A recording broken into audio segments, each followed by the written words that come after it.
Hey guys, and welcome to the patch notes for the 6th of June 2018 patch. So, the big news in this patch notes are the Lahn is getting her awakening.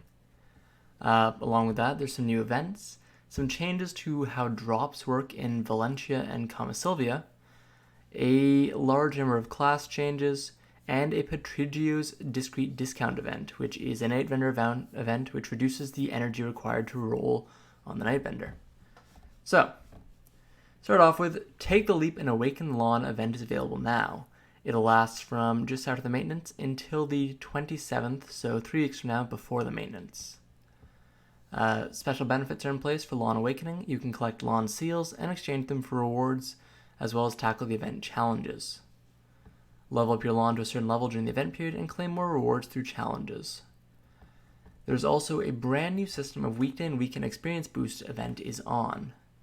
The drop rate boost of hard and sharp black crystal shards and ancient relic crystal shard has been revamped, and this event may end with a future notice, or it may continue similar to the Reigning Enhancements event. So the weekday boost in North America, from Monday to Thursday, from 4 until 11 PDT, so for 7 hours. Combat experience plus 50% and skill experience plus 10%. And then on the weekend, from 3 o'clock on Friday until 3 a.m. on Monday, so 3 p.m. Friday, 3 a.m. Monday, 60 hours in total, 2.5 days. Combat experience plus 100% and skill experience plus 20%, as well as shard and hard crystal drop rate up and ancient relic crystal shard drop rate up for fishing. For EU, the times are from 9 until midnight CEST, and then from 4 p.m. Friday until 4 a.m. Monday. The Night Vendor's Discrete Discount event is back, so for 2 weeks, right until June 20th for the maintenance, rolling the Secret Shop, the Night Vendor will cost 25 energy instead of 50 energy. This is the perfect opportunity to go and find those Dandelions, Kzarkas, whatever item you've always been wanting from the Night Vendor. You now have twice as many chances to get it, but do keep in mind there is no actual discount during this event, so you will still have to pay up to 400 million silver for a normal item, or upwards of 800 million if you want to get a box. So do keep in mind, even if you roll the item, it could still be prohibitively expensive, so don't roll without enough silver. Ongoing events, the Lahn level up challenges are on for another week, as are the Rose theme background.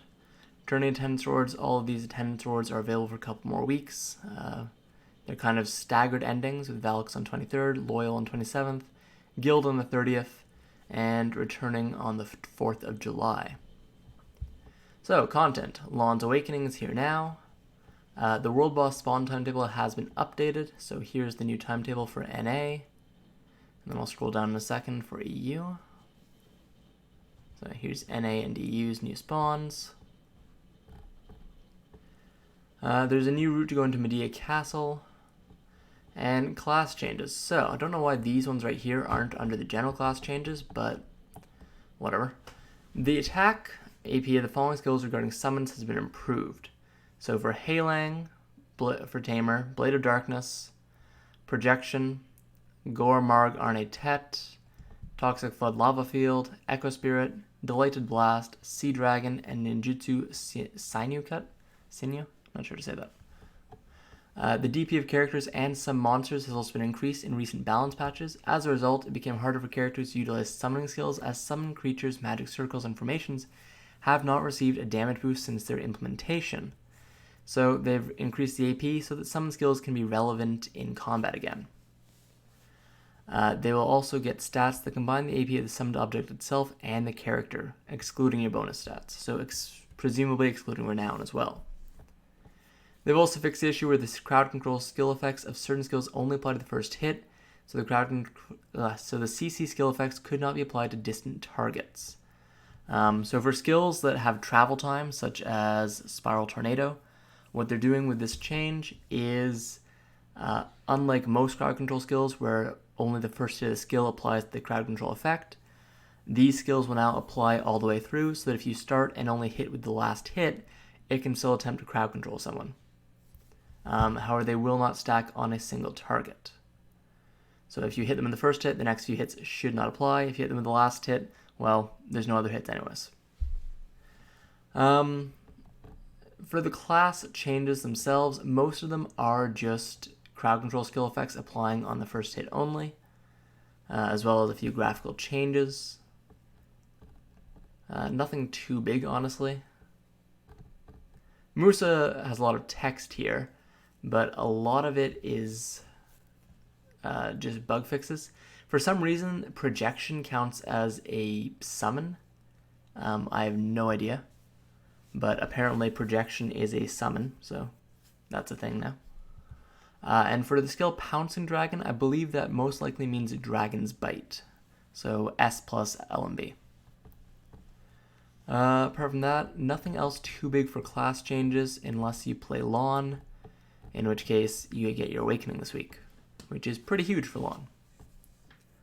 Item changes, the only really decent one is Elyon's Tear has been edited so that if you have negative karma, you will recover 100% of your experience lost.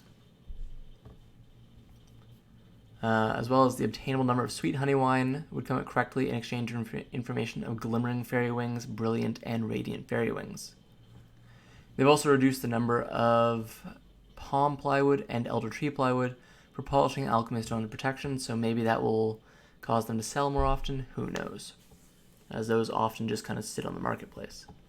For monster changes, they've revamped how item drops and drop rates work in Valencia and Kamasylve. So their stated intention for this is in order to highlight certain characteristics of various areas, droppable items and drop rates have been edited. So the main things they're looking at here are accessories, blackstones, scroll written in ancient languages, materials for courser training, as well as green gear. Will drop at varying proportions depending on the designated area. We hope adventurers can enjoy making their choice for which area to train in. So what they've done is certain changes are made where some items, which are classified as the main droppable item, are increased while other items are decreased in drop rate. However, drop rates of accessories in all areas did not drop, so for areas where the accessories is the main droppable item, the drop rate was simply increased. So for Valencia, Bashim Base and Desert Naga Temple now both drop weakened magical Asula items at a higher rate, as well as blackstones for the Nagas, but you cannot acquire black magic crystals at Nagas, and for Bashims, it just says various items can be acquired along with the main drop items. For Kadri Ruins, the drop rate of green rated items and blackstones is increased. For Gaha's Bandit's Lair, green rated items and scrolls written in ancient language. For Crescent Shrine, the Ring of Crescent Guardian and the Solar Crescent Ring have had the drop rate increased, but Jonas fragments cannot be acquired. Basilisk Den, it's the same story, but with the Basilisk Belt, and once again, the fragments cannot be acquired. Taftar Plain, black magic crystals have increased in drop rate. For the Sulphur Mines, black stones have increased in drop rate. And for Pilaku Jail, it's the scrolls written in ancient language that have increased in drop rate. For Kamasylve, Dreamhorse Awakening materials, Forestry, Mancham Voodoo Dolls have all increased in drop rate across the board. For Valencia, it's scrolls written in ancient language, as well as Jonas Fragment in most areas that are not Crescent and Basilisk Shrine that have increased in all areas. In Kamasylve, the Loopy Tree Forest has had blackstones increased, Mancham Forest gets more junk items and the Mancham Voodoo Dolls. Tooth Fairy Forest gets Krogdala's Origin Stone and Dreamhorse Awakening material, and the Miramok Ruins get Forest Fury, but have lowered the drop rate of Krogdala's Origin Stone.